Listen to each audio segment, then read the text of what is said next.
How to paint the color wheel just using primary colors.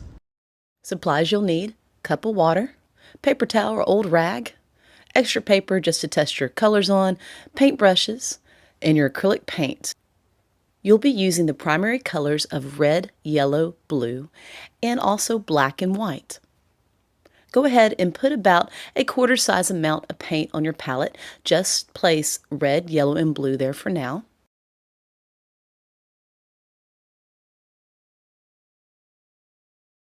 If you place them only on one side of your paint palette, then when it comes time to wipe other colors off, you can still reuse your paint.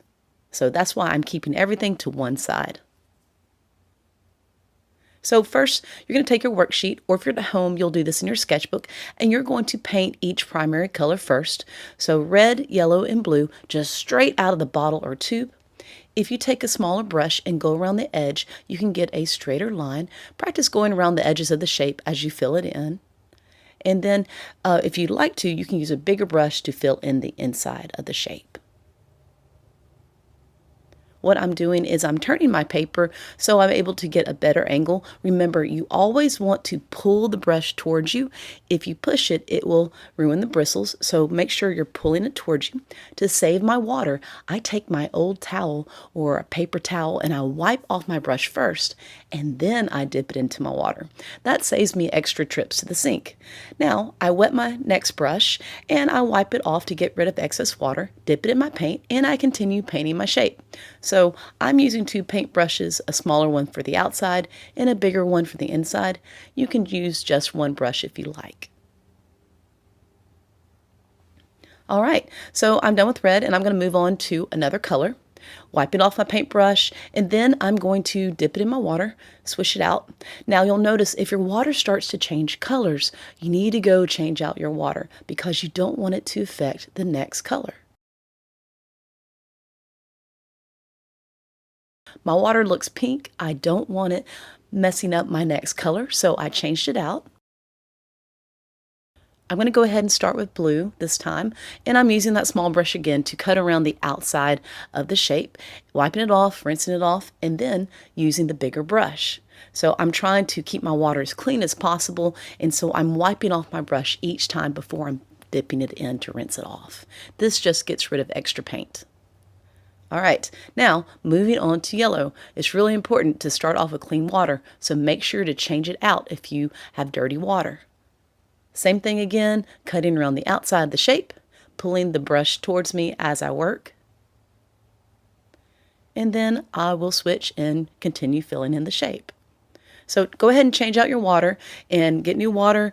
You're done with your primaries. Now we're going to start to mix. You'll be mixing two primary colors together to create secondary and tertiary colors. So the key with protecting your pure color on your palette is not to mix a dirty paintbrush back into the pure color, the original color you placed on your palette. What you want to do is take a dot of each of the primaries and put them in a different spot on your palette and mix them together. The original color you mix will be in between the two primary colors. What you got to do is to create a stair-step effect so one color leads into the next. You need a mixture of the colors that look more like one primary color and a mixture of the colors that look more like the second, and one kind of in the middle. So whatever color you first get, look at what it looks like the most. In this case, it looked more like red. And so I pulled a little bit of the mixture over to the side, added a little bit more blue so the color would lean towards the blue direction.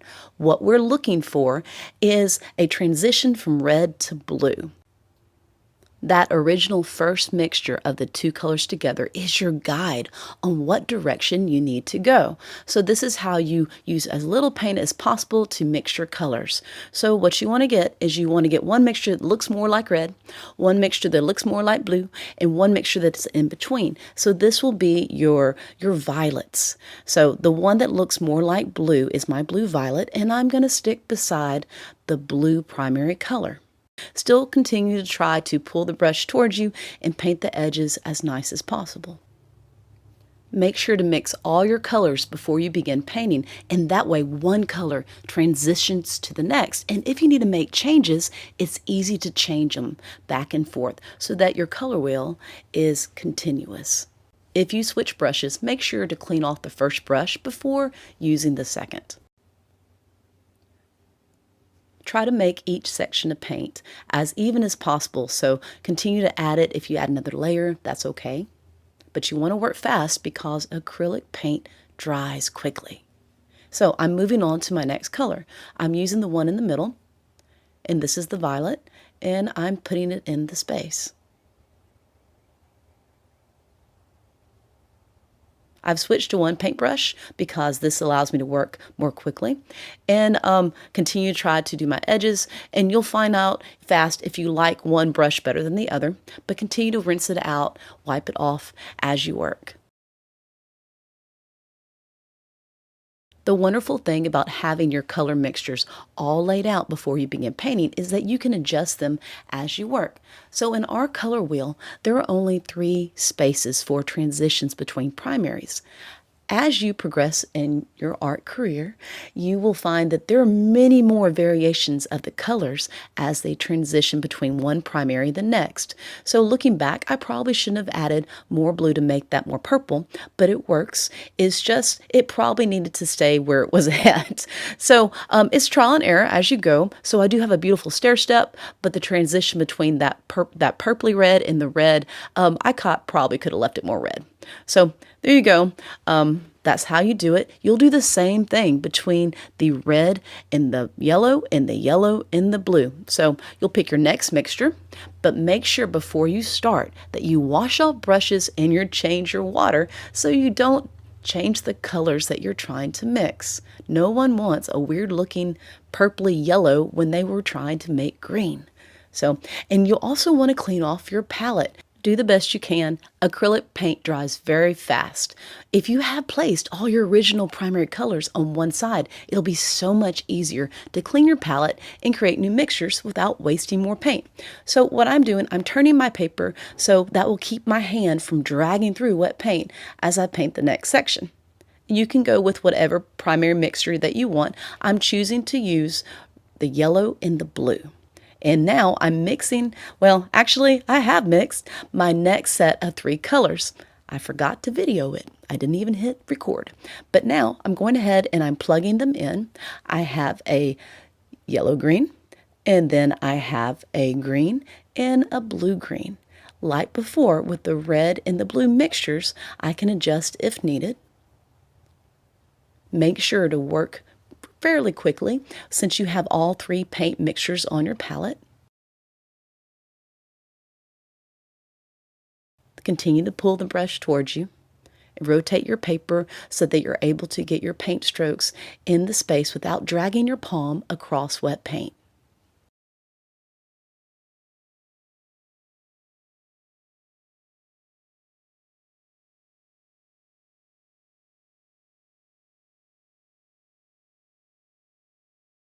Once again, when you're done with your mixtures of greens from your blue and yellow, go ahead, clean off your paint mixtures, clean off your brushes, and change your water. Then you'll mix between your next set of 2 primaries. In this case, I'm mixing between red and yellow. You'll find you might have more trouble with one set of primaries than another. It's okay. It takes practice. And even after years of mixing paint, I still struggle some. So just take your time. It will get easier as you practice.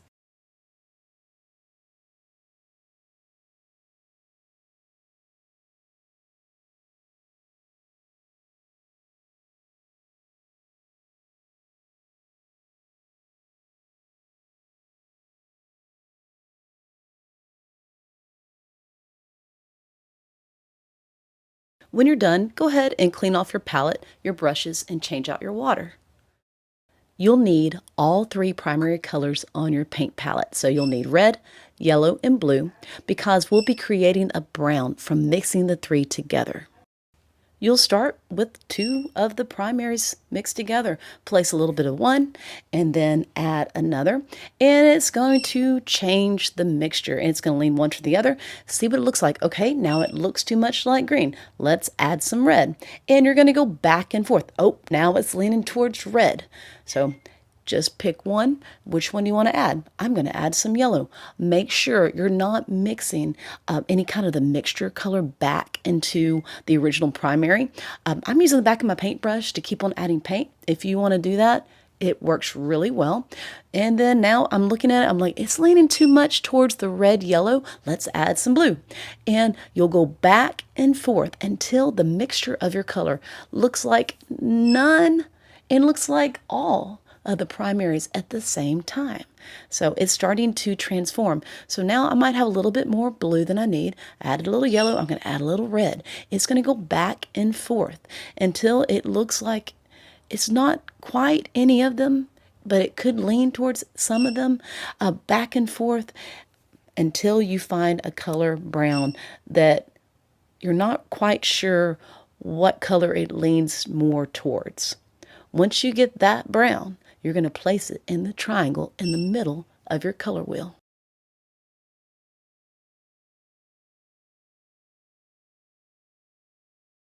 Now it's time to clean off your palette, change your water, and let's work with black and white. So go ahead, add some black and white on your paint palette.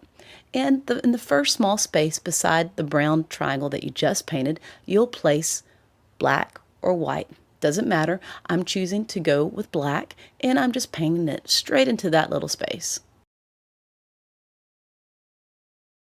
Make sure to wipe off your brush, rinse it off before you dip your brush into white.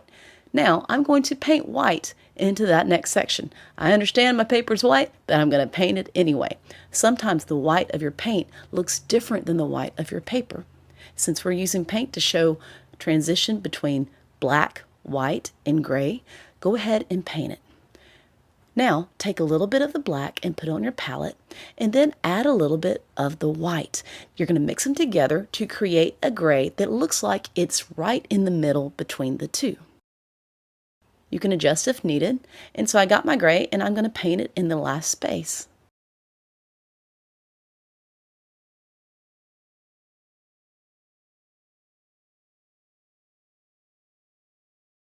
Once you have the black, white, and gray painted, go down to the bottom of the worksheet and label the primary, secondary, and tertiary colors.